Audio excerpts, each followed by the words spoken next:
We'll be taking care of PV every day. Taking care of PV everywhere. We've been taking care of PV. It's all ours. Taking care of PV and investing in our town, PV.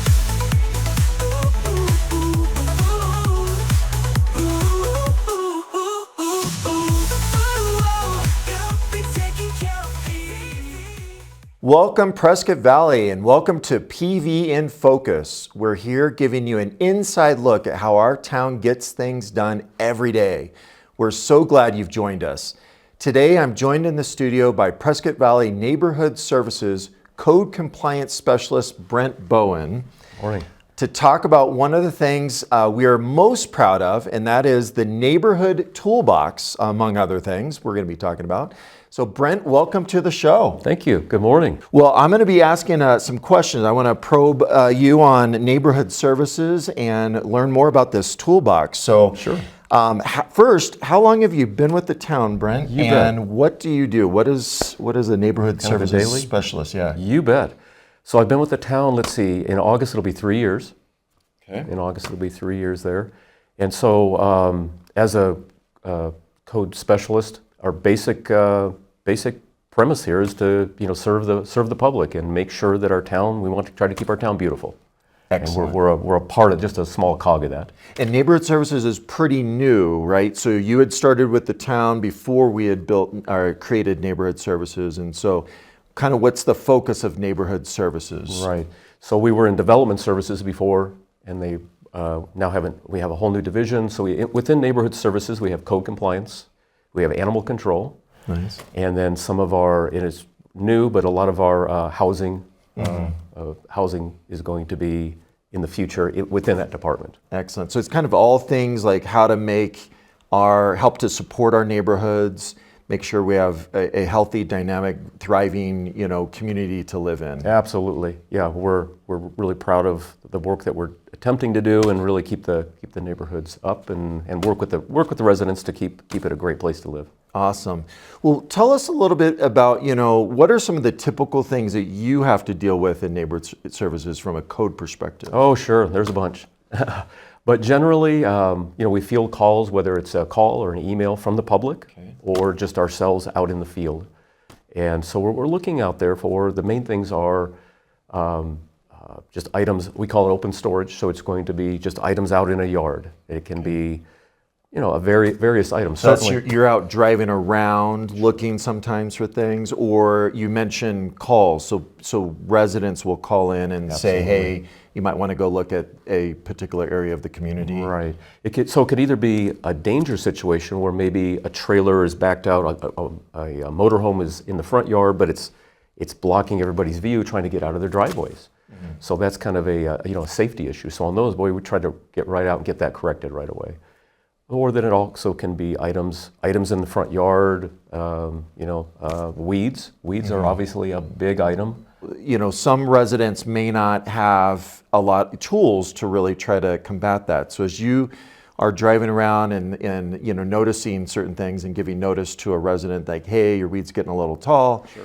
What I've heard of a great program that we have here at the town of Prescott Valley to help residents with that, and it's called the Neighborhood Toolbox. Excellent. So tell me a little bit, what is this Neighborhood Toolbox and how can it benefit our residents? Absolutely. So we'll just start off with kind of how in the program itself, we have various tools, okay? And you can get a list a couple of different ways. We have a trailer that's out. A lot of people maybe have driven by the library, and there's going to be there's a trailer out there. There's a QR code on there, and you can scan that, and it'll actually bring you right to a phone number. And that phone number, then you can get right to our neighborhood services, and you can rent the tools through that number. Also on that QR code, it's going to give you a list of the tools. The major tools that we have. It does not have a full list on there, but close to it. Well, I actually went by the other day and I opened up the toolbox, and I was impressed with how many different types of tools are available. So everything from lawnmowers to weed eaters to trimmers to all the safety equipment that someone might need, goggles to protect the eyes and gloves, and Absolutely. so a very impressive Great. array of tools that you guys have available. Yeah. So that must cost a lot of, like, it must cost something for residents to get these tools. Absolutely not. No, we actually loan these out to the public for free. Free So, cost. At free tools. Yes. So if you don't have tools at your home and you've got some weeds starting to grow or other things that you want to try to take care of at your home, you can come to the town of Prescott Valley and check out some of that stuff at no cost. Correct. And be able to address it. Correct. And we also, so any of the power tools, we have gas, the 2 different types of gas that we need, oil, all the lines and that type of thing. That's, again, all free of cost. We'll Do you have to go get the gas, or is that so that we make sure it's gassed up and ready to go before it heads out? Exactly. We make sure every time the tool comes back in, we fire them back up, make sure they're running when we check them back in. And then at that point, we put new fuel, new line on it, so the next time it's ready to go. Great. So they don't have to wait for very long. And the process of actually getting the tool, they have to fill out just a very small application. It's 1 page, literally 3 minutes.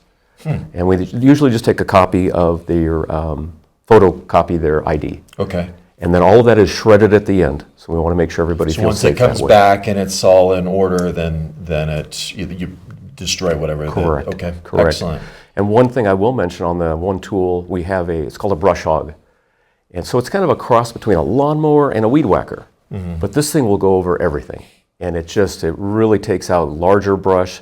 We do have lawnmowers, however, there's not a lot of lawns here. Most everybody has Right. weeds with little rocks in them, right? We are water conscious in We're this water community, conscious, so right, we don't right. we don't encourage having a lot of grass Exactly. at people's homes. Right. Tell me about the safety aspects. Do you do any training? So if you have someone that's not familiar with a piece of equipment, will someone come and kind of show, here's how you operate this safely? Absolutely. So right there outside the toolbox, we always ask folks, how familiar are you with the tool? Most people say, oh, I've run a weed eater. But even that, we go over safety. We have gloves for them, goggles for them if they wish to have those kind of safety items. But we make sure that they're very comfortable with running the equipment. Do they sign a waiver? So they probably have to sign a waiver, like that. If once they take the piece of equipment, they need to adhere to the safety standards, and it's their responsibility. It's their responsibility. There's not a waiver from the standpoint. So once in a while, a tool does get broken, right? They're tools. We've never, since I've been here, we don't ask them for a cost reimbursement if, say, the head comes off or something gets broken. We're pretty clear with folks like that as far as, use it as it needs to be used, but Right. things do happen with the tools. Good. That's very good. So you mentioned the QR code. So when you do call the number, it's someone at the office that's taking down that information. So it is, you can't go online. You do need to call the neighborhood services line. That's correct. Okay. Yes, Excellent. absolutely. There's normally always somebody there. We monitor that line quite a bit. And we'll make sure that we provide that number. So if anyone's watching this episode, that they're able to check that out. Is it a pretty popular program? Very popular. Exactly. During the monsoon season, we actually have a waiting list. So this year, we actually added to our barn or our warehouse there of a couple more. We now have 6 weed eaters. We have 4 of the brush hogs. So after we added the last 2 of the brush hogs last year, rotates pretty well. So we normally allow it out for a week at a time. You have 7 days to get your stuff. So during the summer, we're fairly strict on that because we do have a waiting list. Right. And they're great to, if they want to come back in and put their name back on the waiting list for 2-3 weeks down the road, absolutely we'll work with whoever on that. Very good. Yeah. Now I noticed, it's the toolbox is in a mobile trailer. So what if a neighborhood had a cleanup project? Let's say multiple neighbors wanted to do some improvements in their neighborhood. Could the toolbox be brought out and then some of that equipment used by volunteers? Absolutely. Yeah, Have we had that? We have a program right now that I'm working with. There's a local church group, and they're going to be doing their first cleanup on, I hope it's by the 15th. Great. It's all volunteers. So we have 2 different church groups that we do have volunteers that are more than willing to come out and help folks that are in need that just truly can't do that. Tell us, tied to this toolbox, which is a great program for residents, again, free for our residents to be able to do some routine yard work.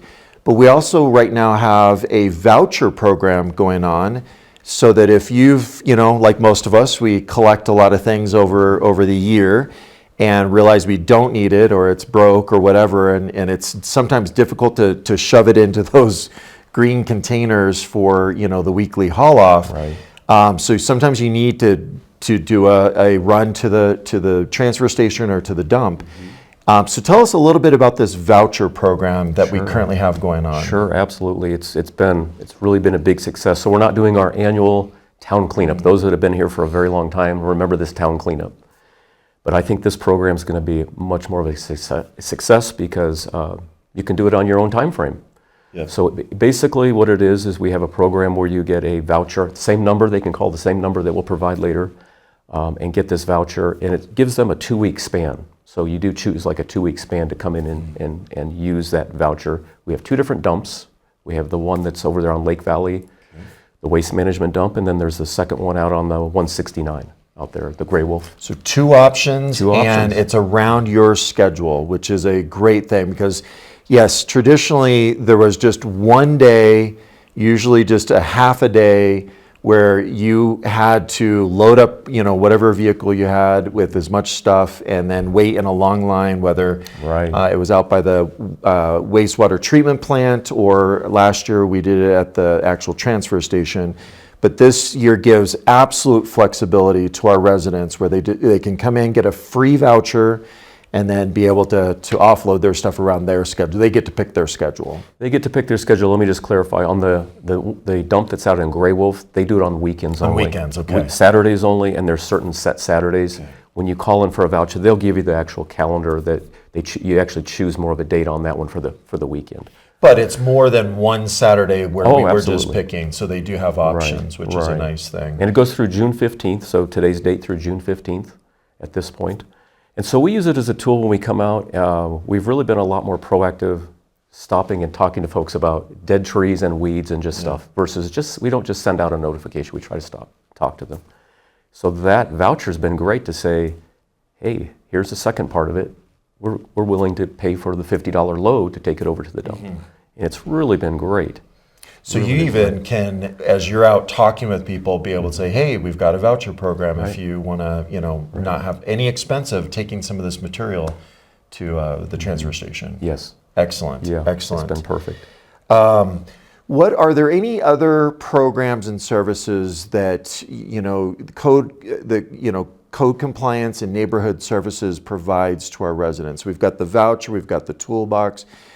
Sometimes you may be talking with the resident who physically can't do something. Sure. What do we do in those situations to try to help some of our residents that physically just cannot get out and do what needs to be done around their house? So we have a list of, I think there's 7 of them on there. Landscape contractors, they're mostly weed removal. They're not the type of contractor that's going to maybe come and re-landscape your whole yard. They're more maintenance type. And these 7 contractors have been vetted by the town as far as they have business license, they're insured, they're bonded. Okay. So what we typically do is give out at least 3 names, 4 names, let the community member make the decision on who they want to call. And a lot of these are mom and pop type cleanup crews. Their costs, I think they're fairly fair for the amount of work that they do. And that one's been just a great success, because you're right, we are in certain areas aging here, especially in the older town. And those easements, people just can't get back in those easements any longer. That seems to be the big situation, and we want to really reduce the fire hazard back there. So we do have that list of vendors to be able to provide to them. Excellent. Yeah. Are there volunteer opportunities? I know many of our churches are always looking for ways to try to, do some community service projects, and other community groups are looking for those opportunities. Are you guys, is Neighborhood Services the right department to kind of go to and say, hey, if you have a cleanup day, or there's a neighbor or a neighborhood that is struggling with things, we would love to come in and do that. So are there those volunteer opportunities as well? There are. Again, they can call the same number. We're a little bit in the infant stage on that. Parks and Rec has been great to work with, as far as they have a very good volunteer base. And so that's how we were brought to light one of the church groups. Through Parks and Rec. So we're really working with that department as well. But we're trying to develop our own list. Like anything, as you know, it's hard to find volunteers. It just really is. Yes. So absolutely, any group, contractor group, boys and girls clubs and that type of thing, or various groups like that, absolutely would welcome anybody for volunteers. Well, so anyone in Prescott Valley that's looking for opportunities to try to give back to the community and do some meaningful things that could really make a huge impact for, again, individuals that, physically may not be able to get out there and do something, that goes a long way and is, I think, a really, really good program. Absolutely. So we're going to begin to kind of wrap this up, and I want to end with just, I think it's always so important of the why of what we do. Why is it important that we maintain our neighborhoods and our community? Why do we, it's not about, I think a lot of times people see code enforcement as it's enforcement and it's, rules and regulations, but why should we care? Well, I mean, it's a long time. I've been here 25 years. So I just think that it's important that we value our homes. Not only are they a financial asset, Right. But just have a pride in your home and your neighborhood, your street. And I do still hear that a lot, where people, they'll call and they'll say, hey, this is my home. I've been here for X amount of years, and I value that as well. And I just think that that's really important if we want to continue to have everybody believes we have a nice community up here, and they want to keep these streets and want to keep it safe and want to keep it free of debris. But I can't impart enough. We want to be able to work with everybody. It has changed just in the short time that I've been here, as far as we did used to just send notices out and not stop and talk to folks as much. And I think It makes a big difference. It makes a when huge you difference. Have a conversation and you explain the why of here's why Right. this is important. Right, and I think everybody appreciates that. They'll even make the comment, hey, why am I getting this? Why didn't you just stop and talk to me? I would have moved the motorhome or whatever the item is. So that's kind of long term. And then as far as, look what happened in California or North Carolina, for crying out. I mean, Yeah. Fires. right. And these alleyways that we have, everybody calls them an alleyway, but they're an easement where all your utilities It's really are. that defensible space. Right. Again, making sure we stay on top of weeds and debris that collects over time. Right. One other note I would state on that is we have a lot of wood fences in those easements. Mm-hmm. People do need to replace those from time to time. They don't last forever. And so if you get the weeds catch fire and then we have wood fences, it's a disaster waiting to happen, potentially.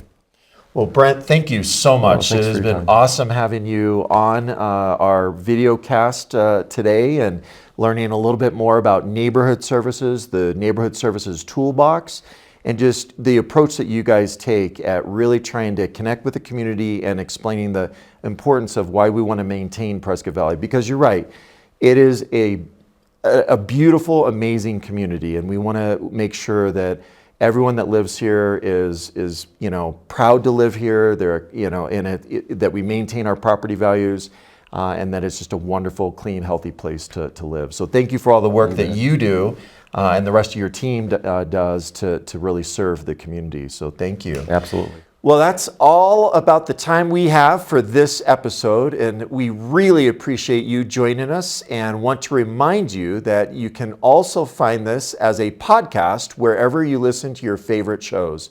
Just look for PV in Focus.